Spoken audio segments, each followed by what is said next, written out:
नमस्कार, आपका स्वागत है इस चैनल में। आज इस वीडियो में हम बात करेंगे कि कुंभ राशि के जातकों की लाइफ कुछ इस प्रकार कैसी होती है।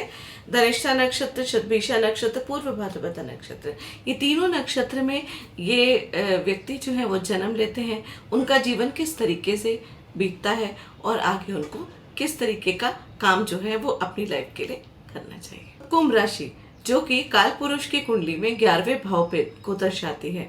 Gains, fulfilment of desire, profit, इन सब चीज़ों को दर्शाती है। अर्थात जब भी कोई बच्चा घर पे कुंभ राशि का जो है वो जन्म लेता है, तो क्योंकि ये इच्छा पूर्ति का भाव है, तो उसके घर के लोगों की, उसके घर के सदस्यों की, उसकी मदर की, उसके फादर की, सबकी इच्छाएं जो हैं, जो काफ़ी टाइम से रखी हुई थी इच्छाएं, वो पूरी होती हैं। ये एक सबसे अच्छी चीज़ होती है कुंभ राशि के जातकों का जब जन्म होता है।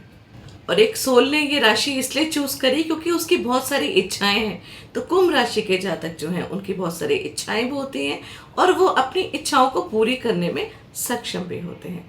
और देखिए ना, 11 नंबर की जो राशि है उसका चिन्ह होता है एक व्यक्ति हाथ में घड़ा लिया हुआ है और उस घड़े से वो जल जो है वो बिखेर रहा है, सबको बांट रहा है। उसमें अमृत होता है, वो जल, वो अमृत, उस घड़े के अंदर खजाना, वो खजाना ज्ञान का होता है, बुद्धि का होता है, इच्छाओं का होता है। और जैसे जैसे वो अपनी चीज़ें जो हैं वो बांटता है, वैसे वैसे उसकी चीज़ें जो पूरी होती हैं। तो कुंभ राशि वालों के लिए सबसे इम्पोर्टेंट चीज़ है कि आप रिसीवर अगर आपको बनना है तो उसके लिए आप गिवर बनिए। जितना आप देंगे उसका 10 टाइम्स मल्टीपल होके आपके पास आएगा। अगर किसी भी तरीके की कोई दिक्कत हो रही है आपकी लाइफ में और आप उस चीज़ को ले नहीं पा रहे हैं, आपको वो चीज़ मिल नहीं रही है, तो देना शुरू कर दीजिए। जहां आपने देना शुरू करा वहीं पे आपको रिसीव करना शुरू हो जाएगा। देखिए, पूरा जो चक्र होता है ना वो 12 राशियों का होता है और एक आत्मा, एक सोल, 84 लाख योनियों के बाद कहते हैं कि मनुष्य का जीवन मिलता है। और एक आत्मा जो है वो 12 राशियों के चक्र को घूमती है। पहले फर्स्ट हाउस में आती है, फिर सेकेंड हाउस में आती है और ऐसे करते करते करते करते उसका जीवन जो है पुनर्जन्म होता रहता है। जीवन नेक्स्ट जीवन नेक्स्ट जीवन करते करते वो 11th हाउस तक आती है। और 11th हाउस जो कि 12th हाउस का भी 12th है, 12वें हाउस का जो कि एक्सपेंडिचर का, मोक्ष का, मुक्ति का हाउस है, उसका भी 12वां घर है कुंभ राशि जो कि 11th हाउस है। और उस हाउस का जो राशि का व्यक्ति होता है, इसीलिए क्योंकि वो सारे जो हैं वो हाउसेस को कवर अप कर चुका होता है ना, इसलिए 11th हाउस तक आके वो अपना जीवन जी चुका होता है, वो चीज़ें काफ़ी हद तक ले चुका होता है। इसलिए उसके अंदर मैच्योरिटी ज़्यादा होती है, इसलिए उनके अंदर समझदारी ज़्यादा होती है। इससे चीज़ों को जल्दी जो है वो पकड़ लेते हैं और समझ लेते हैं। और इसके बाद फिर यात्रा सोल की होती है 12वें घर में। और 12वें घर में according to your planetary position, आपकी इच्छाओं के हिसाब से फिर वहाँ पे पता चलता है कि अब आपको मुक्ति होगी या आपका पुनर्जन्म होगा। तो फिर या तो मुक्ति हो जाती है और सोल की यात्रा वहीं समाप्त हो जाती है, या फिर पुनर्जन्म होके सोल फिर से अपनी यात्रा जो है वो पूरी करता है, first house, second house, third house and so on. और इसी तरीके से चीज़ें जो हैं वो आगे बढ़ती रहती हैं। तो जो कुंभ राशि होती है वो 3 नक्षत्रों में डिवाइड होती है। कुंभ राशि का जो पहला नक्षत्र है वो धनिष्ठा नक्षत्र होता है। तो धनिष्ठा नक्षत्र का 3रा और 4था चरण कुंभ राशि के अंदर आता है। उसके बाद आता है शतभिषा नक्षत्र जिसका पहला, दूसरा, तीसरा और 4था चरण आता है। और तीसरा जो नक्षत्र है वो आता है पूर्व भाद्रपदा का, जिसका पहला, दूसरा और तीसरा चरण आता है। तो इस तरीके से 9 चरण में ये कुंभ राशि जो है वो कंप्लीटली डिवाइड होती है। कुंभ राशि के जातक बुद्धिमान होते हैं, इंटेलिजेंट होते हैं, स्पिरिचुअल होते हैं, बहुत गहराई में सोचते हैं हर चीज़ को और सारी इच्छाएं पूरी करने की क्षमता भी रखते हैं। सारी इच्छाएं पूरी करने की क्षमता रखते हैं, अपनी भी और दूसरों की मदद करने के लिए हमेशा तत्पर रहते हैं, हमेशा आगे रहते हैं। और एक चीज और है ना, 11th हाउस जो है, 11th राशि, वो शनि देव की मूल त्रिकोण राशि है, उनके प्रिय राशि है। तो शनि देव की भी इस राशि वालों पे एक अलग ही कृपा बनी रहती है। कुंभ राशि वालों के लिए ना ध्यान मतलब मेडिटेशन करना और स्पिरिचुअल एक्टिविटीज़ में जाना, ये बहुत इम्पोर्टेंट है। ये सिर्फ पैसे अर्जित करने में अपना जीवन जो है व्यापन नहीं करते हैं। इनके लिए बहुत इम्पोर्टेंट होता है कि इनका मान सम्मान क्या है, इनकी पर्सनालिटी क्या है, लोग इनको किस नज़रिए से देखते हैं, और ये अपनी सोल, अपनी आत्मा को कहाँ तक लेके जाते हैं। ये अंदर से ही कुंभ राशि वालों के जो जातक हैं उनके अंदर ये चीज़ होती है। जब कुंभ राशि के जातक वालों का जो बच्चे हैं उनका जन्म धनिष्ठा नक्षत्र में होता है, तो धनिष्ठा नक्षत्र मंगल का नक्षत्र है। तो जैसे ही इस नक्षत्र में उनका जन्म होता है तो सबसे पहले इनकी जो दशा चलती है वो मंगल की दशा चलती है। तो इनके ऊपर मंगल देव का प्रभाव जो है वो ज़्यादा होता है, और शनि देव की राशि में मंगल देव का प्रभाव। तो मंगल का क्या नेचर है, मंगल एग्रेशन भी दिखाता है, मंगल जो है वो फास्ट भी होता है। तो धनिष्ठा नक्षत्र में जन्म लेने की वजह से इनका जो बचपन है वो बहुत ज़्यादा एग्रेशन में होता है, बहुत फास्ट होता है। ये बच्चे बहुत चंचल स्वभाव के होते हैं, भागते हैं, दौड़ते हैं, नई नई चीज़ें सीखते हैं, और इनका बचपन जो है ना वो बहुत ज़्यादा शैतानी वाला होता है। तो ये वाले जातक जो धनिष्ठा नक्षत्र में पैदा होते हैं इनका बचपन एक्चुअली शैतान वाला होता है। ये बोलना लास्ट में सीखते हैं, ये चलना फिरना कूदना, ये जो फिजिकल एक्टिविटीज़ है इनको जल्दी सीखते हैं। ये एक टॉय को लेके उसके संग खेलते हैं, फिर बहुत जल्दी उसे बोर हो जाते हैं, फिर दूसरी चीज़ करते हैं। तो इनकी एक्टिविटीज़ जो है ना वो चलती रहती है। और 7 साल तक मंगल का मतलब 7 साल तक इनका जो है मंगल की महादशा चलती है। तो 7 साल तक इनके ऊपर मंगल का पूरी तरीके से प्रभाव होता है। तो इनका बचपन जो है ना वो फुल तरीके से शैतानी में बीतता है। और उसके बाद 7 साल के बाद इनकी जो दशा है वो राहु की दशा आती है। अब राहु जो है, क्योंकि कुंभ राशि को राहु जो है वो अपनी राशि मानते हैं, तो कुंभ राशि में राहु देव जो है वो अच्छे फल देते हैं। लेकिन राहु की एक एनर्जी होती है, बहुत स्ट्रॉन्ग एनर्जी होती है। जो राहु की दशा ये 18 साल तक रहती है। इसका मतलब धनिष्ठा नक्षत्र वाले जब 25 साल तक होते हैं तब तक इनकी 7 साल तक तो चलती है मंगल की दशा, और उसके बाद फिर आती है राहु की दशा। तो 25 साल तक की उम्र में जो है हमारी स्टडीज़, हमारी टीन एजिंग, हमारा कोई भी कोर्स, किसी भी सब्जेक्ट को चूज़ करना, ये सब चीज़ों का टाइम होता है। तो ऐसे में राहु की एनर्जी जो है वो एक छोटा बच्चा जो है वो ज़्यादा अच्छे से हैंडल नहीं कर पाता है।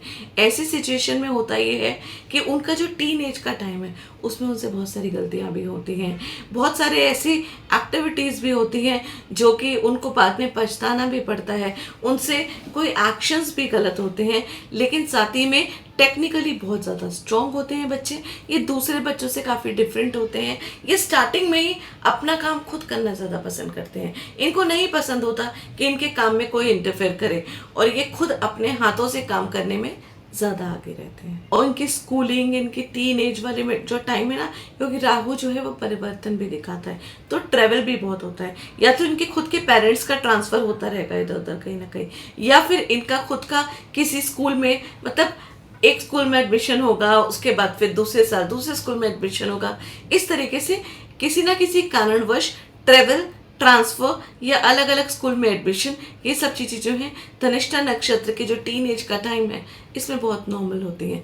और उसके बाद 25 साल तक भी जो इनके कोर्सेज होते हैं, कई बार ऐसा भी होता है कि आफ्टर 25 ईयर्स जब जुपिटर की दशा चलती है तो ये अपना सब्जेक्ट कंप्लीटली चेंज भी कर देते हैं। मतलब जो सब्जेक्ट को लेके चल रहे होते हैं 25 साल तक, उसके बाद एकदम से अपने सब्जेक्ट को चेंज कर देते हैं। और जुपिटर जो है, जो कि सम राशि है कुंभ राशि वालों के साथ, तो जुपिटर की जैसे ही दशा स्टार्ट होती है इनके 25 साल के बाद, उसके बाद ये लोग जो है ना वो और ज़्यादा मैच्योर हो जाते हैं, और ज़्यादा समझदार हो जाते हैं। और समझदारी, स्पिरिचुअलिटी, मैच्योरिटी और साथ ही में टेक्निकल माइंड जो इनका चलता है, उसके हिसाब से ये अपना लाइफ में प्रोग्रेस करते हैं।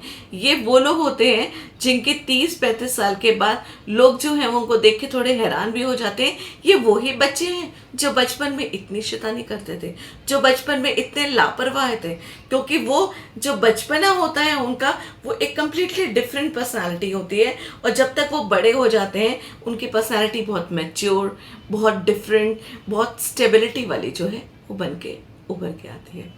अब बात कर लेते हैं इसके बाद सेकंड जो नक्षत्र है वो है शतभिषा नक्षत्र। तो जब किसी बच्चे का जन्म शतभिषा नक्षत्र में होता है, तो शतभिषा तो राहु का खुद का नक्षत्र है, तो इसमें उस बच्चे के बचपन में ही राहु की पूर्ण रूप से एनर्जी होती है। राहु की महादशा से स्टार्ट होता है उनका बचपन, और राहु की महादशा 18 साल तक होती है। तो बचपन में ही इनके होते ही इनके माँ बाप का कहीं ट्रांसफ़र हो जाएगा, या फिर ये किसी छोटे घर से बड़े घर में ट्रांसफ़र कर लेंगे। ये सब चीज़ें जो चलती हैं, हेल्थ इश्यूज भी होते हैं। और स्टार्टिंग में बचपन में ही राहु की इतनी स्ट्रॉन्ग एनर्जी हैंडल करना वो एक बच्चे के लिए थोड़ा सा मुश्किल होता है, जिसकी वजह से इनके हेल्थ इश्यूज होते हैं। ये बाकी बच्चों से काफ़ी डिफरेंट होते हैं और बहुत सारे बच्चों के संग अपनी दोस्ती नहीं कर पाते हैं। कभी कभी ज़िद्दी स्वभाव के भी होते हैं, और बच्चों के साथ जो है अपनी उम्र के बच्चों के साथ जो है वो उनका मेल नहीं खा पाता। तो या तो उम्र से बड़े लोगों के संग इनकी दोस्ती होती है, या फिर उम्र से नीचे लोगों की इनकी दोस्ती होती है। राहु देव का काम है ट्रांसफॉर्मेशन। तो इनके होने के बाद इनकी लाइफ में, इनके माँ बाप की लाइफ में, इनके परिवार की लाइफ में काफ़ी चीज़ें जो हैं वो चेंज होती हैं। हो सकता है कि आपका घर ही चेंज हो जाए, हो सकता है कि माता पिता का ट्रांसफ़र हो जाए, या सिटीज़ चेंज हो जाए, कहीं ना कहीं जन्मभूमि से दूर जाना, या चीज़ें जो हैं वो अपनी जगह से बदलना, ये सब चीज़ें जो हैं वो बहुत ज़्यादा स्वाभाविक होती हैं। क्योंकि शुरू के 9 साल तक इनकी जो भी लाइफ की जो एनर्जी है उसका कम्प्लीटली इफेक्ट जो है उनके माँ बाप पे पड़ता है। कभी कभी सिचुएशन ऐसी भी हो जाती है कि इस शतभिषा नक्षत्र में जो बच्चे पैदा होते हैं उनकी हेल्थ इशू की वजह से, उनकी स्टडीज़ की वजह से, या किसी ना किसी कारणवश उनके माता पिता को भी थोड़ा सा बीच में एक दूसरे के साथ गैप करके रहना पड़ता है। मतलब कि एक दूसरे से थोड़ा सा दूरी जो है वो बना के रखनी पड़ती है, ऐसा भी देखा गया है। और क्योंकि राहु का दिमाग होता है सुपर इंटेलिजेंट होता है, आउट ऑफ द बॉक्स सोचने वाला होता है, तो इसके साथ है ना इनके जो बराबर के बच्चे हैं ये कई बार उन बच्चों को समझ नहीं पाते हैं, और वो बच्चे भी इनको समझ नहीं पाते हैं। और जैसे जैसे इनकी स्टडीज़ आगे चेंज होती हैं, जब ये टीन एज में आते हैं तो ये अपनी उम्र से बड़े लोगों से, बड़े बच्चों से दोस्ती करते हैं। कई बार इनसे बहुत सारी गलतियां भी होती हैं, क्योंकि वो एक्चुअली जो चेंज हो रहा होता है ना, जो राहु की एनर्जी है उसको प्रॉपरली समझ नहीं पाते हैं। और ऐसे में कभी कभी शतभिषा नक्षत्र के जो बच्चे होते हैं वो अगर उनको सही तरीके से संभाला ना जाए तो कभी कभी गलत रास्ता भी पकड़ लेते हैं। तो आप लोगों को, अगर आपके बच्चे जो हैं वो शतभिषा नक्षत्र में हैं, तो उनकी जो टीन एज लाइफ है उस पर इनका बहुत ज़्यादा ध्यान देने की ज़रूरत होती है। 18 साल के बाद इनके जुपिटर की महादशा आ जाती है। तो जैसे आप समझ लीजिए कि 18 ईयर्स तक इनकी लाइफ में बहुत अप्स डाउन्स हो रहे थे, बहुत सारी चीज़ें आ रही थी, जा रही थी। कभी मार्क्स बहुत अच्छे आ रहे थे, तो कभी मार्क्स में बिल्कुल अनएक्सपेक्टेड मार्क्स बहुत ख़राब आ रहे थे, या स्कूलिंग जो थी वो चेंज हो रही थी, बहुत सारी चीज़ें होती। जैसे ही जुपिटर की महादशा आती है, 18 साल की जब ये उम्र हो जाती है, उसके बाद एक 3 या 4 महीने के बाद जो एनर्जी होती है इनके अंदर वो मैच्योरिटी वाली आ जाती है, बहुत ज़्यादा समझदारी वाली आ जाती है, एक्स्ट्रा इंटेलिजेंट हो जाते हैं। ये अगर ये यहाँ पे होते हैं ना तो सीधे ये यहाँ पे जंप कर जाते हैं, और जिसकी वजह से ना लोग जो है वो बहुत ज़्यादा हैरान भी होते हैं, और सरप्राइज होता है लोगों की नज़रों में कि एकदम से क्या हुआ। उनको एक तो इंटेलिजेंट सुपर बचपन में ही आउट ऑफ द बॉक्स सोचने वाले होते हैं, लेकिन उनको प्रॉपर रास्ता नहीं मिल रहा होता है, क्योंकि वो प्रॉपर रास्ता जो एनर्जी मिलती है वो जुपिटर की दशा के आने के बाद मिलती है।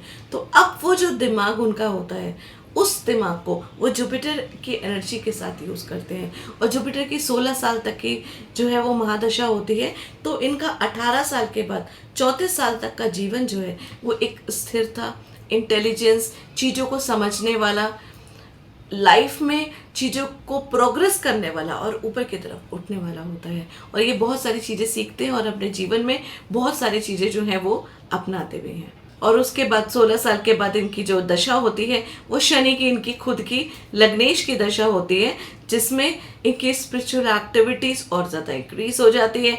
और क्योंकि कुंभ राशि जो है एट द एंड कुंभ राशि के सारे जातकों के अंदर मेडिटेशन, स्पिरिचुअल एक्टिविटीज देना, गिवर, लोगों के लिए कुछ करना, इस तरीके के भाव होते हैं जो कि तीनों जो नक्षत्र हैं उसमें एंड में आते आते उस तरीके के भाव जो हैं वो व्यक्ति के अंदर आ जाते हैं। अब हम बात करते हैं तीसरे नक्षत्र की, जो है पूर्व भाद्रपदा नक्षत्र। तो पूर्व भाद्रपदा नक्षत्र का पहला, दूसरा और तीसरा चरण जो है वो कुंभ राशि में आता है। और जब ये जातक पैदा होते हैं, जब पूर्व भाद्रपदा नक्षत्र के बच्चे पैदा होते हैं, तो ऐसी सिचुएशन में भी जो माता पिता होते हैं उनकी लाइफ में बहुत ज़्यादा चेंज आता है, पॉजिटिव चेंज आता है। और क्योंकि जुपिटर का नक्षत्र है तो बच्चों के पैदा होते ही घर में सुख, समृद्धि, फाइनेंशियल कंडीशन बहुत अच्छी हो जाती है। जैसे धनिष्ठा नक्षत्र में जब बच्चे पैदा होते, क्योंकि धन निष्ठा मतलब धन ही जिनका इष्ट है, उनके आते ही फाइनेंशियली जो है इश्यूज घर वालों के सॉल्व हो जाते हैं, उनकी इच्छाएं पूरी हो जाती हैं। उसी प्रकार राहु के नक्षत्र में जब बच्चे पैदा होते हैं तो उनके माँ बाप की लाइफ में एक अलग तरीके का ट्रांसफॉर्मेशन होता है, चेंज आता है, बहुत सारे बड़े बड़े चेंजेस आते हैं, ट्रांसफर होता है। और पूर्व भाद्रपदा नक्षत्र में जब बच्चे पैदा होते हैं, इनके आते ही घर में लक्ष्मी, प्रॉस्पेरस, वेल्थ, ये सब चीज़ें आती हैं। इनके आने के बाद घर में समृद्धि आती है। इनके बाद बहुत सारे भाई बहन जो हैं वो घर में पैदा होते हैं, क्योंकि ये अकेले जुपिटर का नक्षत्र जो है जब ये आते हैं तो अपने साथ बहुत सारे लोगों को, बहुत सारे भाई बहनों को अपने लेकर आते हैं, उनको प्रोटेक्शन करने के लिए, उनका ध्यान रखने के लिए। इन बच्चों की बचपन से ही एक हैबिट होती है ध्यान रखना, मैच्योरिटी दिखा के रखना, इंटेलिजेंट, सुपर इंटेलिजेंट होते हैं, क्वेश्चन बैंक होते हैं। इनसे आप ये वो बच्चे होते हैं जिनका क्वेश्चन कभी खत्म नहीं होता। अगर आप उनसे कोई पूजा भी करवा रहे होंगे ना, तो भी उनके पास क्वेश्चन होगा, ये चीज़ ऐसे क्यों करी है, इसका क्या रीज़न है, ऐसे क्यों होना है, ये कब होना है। ये क्वालिटी, ये क्यूरियोसिटी जो है ये इनके अंदर बहुत ज़्यादा होती है। धनिष्ठा नक्षत्र वाले बच्चे जो हैं वो एक्टिविटीज़ को करते ज़्यादा हैं, वो बोलते कम है, वो सिर्फ करते हैं। और उनके अंदर क्यूरियोसिटी होती है अपने आप चीज़ें करने की। अपने आप लेंगे अपना टॉय, उसको उबेड़ खुबेड़ के अपने आप ही उन सब चीज़ों पे एंजॉय करेंगे, चीज़ें सीखेंगे, नई नई चीज़ें सीखेंगे, गिरेंगे, पढ़ेंगे। ये धनिष्ठा नक्षत्र वालों की क्वालिटी है। शतभिषा नक्षत्र वाले जो होते हैं वो जिद्दी स्वभाव के भी होते हैं, सुनते नहीं हैं वो जल्दी किसी की। उनके मन में कोई चीज़ आती है, खुराफाती दिमाग होता है, उनको जो करना है फिर वो उन्होंने करना है। वहाँ पे कहीं ना कहीं थोड़ा सा लाख कर जाती है समझदारी। और यहाँ पे जुपिटर के नक्षत्र वाले जो बच्चे होते हैं, जब ये पैदा होते हैं, इनको कोई चीज़ सामने हो रही होती है, करते ये भी आंखें बंद करके कुछ भी नहीं है। कोई भी कुंभ राशि वाले जातक उस तरीके से नहीं चलेंगे जैसे आप चलाना चाहेंगे। इनके अंदर क्यूरियोसिटी होती है, क्वेश्चन कि शिवलिंग को जल क्यों चढ़ाया गया। माँ बाप उनके जो हैं उनको सहयोग देते हैं। और लकीली ये ऐसी फैमिली में पैदा होते हैं कि इनको कोई ना कोई सपोर्ट करने वाला, इनको आंसर देने वाला जो है वो मिलता रहता है। लेकिन क्योंकि मैच्योर बहुत ज़्यादा होते हैं, समझदार बहुत ज़्यादा होते हैं, तो कहा जाता है, कह सकते हैं कि जो पूर्व भाद्रपदा नक्षत्र में पैदा हुए हैं उनकी लाइफ के बचपन जो है ना बच्चों के, वो ज़्यादा अच्छे नहीं होते, क्योंकि बचपना तो उन्होंने जिया ही नहीं होता है। वो बहुत जल्दी अपनी उम्र से ज़्यादा मैच्योर हो जाते हैं, अपनी उम्र से ज़्यादा समझदार हो जाते हैं। बचपना उनके अंदर से कहीं ना कहीं खो चुका होता है। और 16 साल के जुपिटर की नक्षत्र, 16 साल का जुपिटर की दशा, महादशा, ये पूर्व भाद्रपदा नक्षत्र में पैदा होने वाले जातकों की होती है। तो 16 ईयर्स मतलब उनका जो टीन एज वाला जो टाइम है वो भी बहुत ज़्यादा जो है वो कंफर्टेबल नहीं होता है, बहुत ज़्यादा फ्रूटफुल नहीं होता है, क्योंकि उनका स्टार्टिंग से ही एक क्यूरियोसिटी होती है चीज़ों को जानने के लिए। क्वेश्चंस होते हैं, बहुत सारे क्वेश्चंस होते हैं जिनके जवाब उनको मिलने बहुत ज़रूरी होते हैं। वो बहुत ज़्यादा इंटेलिजेंट होते हैं और वो बचकानी हरकतों में ज़्यादा नहीं आना पसंद करते हैं। तो 16 साल तक जो उनकी टीन एज लाइफ होती है उसमें भी उनको बहुत ज़्यादा स्ट्रगल करना पड़ता है।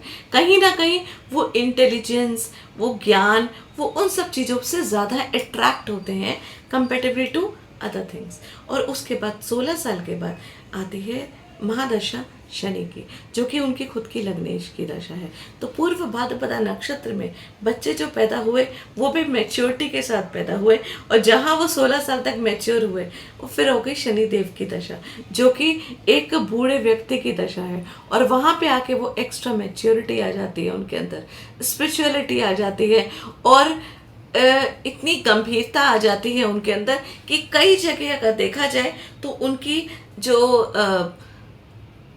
उनकी जो मैरिड लाइफ है ना वो भी बहुत ज़्यादा अच्छी नहीं होती है, क्योंकि वो ज्ञान, स्पिरिचुअलिटी, अलगाव, उनकी जो थिंकिंग है, उनकी जो एक्सपेक्टेशन है, वो अलग, उनका जो भाग दौड़ होती है ना वो एक अलग तरीके की लाइफ में होती है। वो कुछ जीवन में करना चाहते हैं, वो इसी नॉर्मल ज़रिए से नहीं जीना चाहते, जिसकी वजह से ना उनके जीवन में बहुत सारे अप्स डाउन्स आते हैं। तो बचपन में भी उनको बचपना नहीं जी पाते। फिर शनि की महादशा लेकिन उनके स्वास्थ्य को बहुत अच्छा करती है, और शनि की महादशा जैसे ही आती है, जैसे वो करना चाहते हैं, वो होमली जो है वो चीज़ें कम करना चाहते हैं, वो प्रोफेशनली ज़्यादा जीना चाहते हैं, तो उनका प्रोफेशनल लाइफ जो है वो काफ़ी अच्छी होती है। बिजनेस पॉइंट ऑफ व्यू से भी ये दशा जो है वो बहुत ज़्यादा उनको बेनिफिट देती है, उनकी लाइफ में पैसा भी बहुत ज़्यादा आता है। उसके बाद जो है दशा आती है मरकरी की, जो उनके मित्र की ही दशा है। तो ये जब शनि की दशा मैच्योरिटी, स्पिरिचुअलिटी, स्टेबिलिटी की होती है, वहीं पे मरकरी की दशा में वो बिजनेस, मनी, और अब वो जितनी भी उन्होंने ज्ञान जो पीछे से अर्जित किया था उन सब चीज़ों को एग्जीक्यूट करने का जो टाइम है वो उनका मरकरी की दशा में स्टार्ट होता है। तो इस तरीके से होता है। तीनों जो नक्षत्र हैं उनका जो जीवन है वो अलग होता है, उनकी लाइफ का जो मैच्योरिटी लेवल है अलग होता है, उनकी लाइफ की जो सीखने का पैटर्न है वो डिफरेंट होता है। तो इस तरीके से होती है यात्रा कुंभ राशि के जातकों की। तीनों नक्षत्र की लाइफ जो है उनका पैटर्न कंप्लीटली डिफरेंट होता है। आगे भी अलग अलग राशियों में अलग अलग नक्षत्र होते हैं और सबके लाइफ पैटर्न्स डिफरेंट होते हैं। अगर आप चाहते हैं कि मैं और राशियों में वीडियो बनाऊं तो कमेंट में ज़रूर मेंशन करिएगा। धन्यवाद।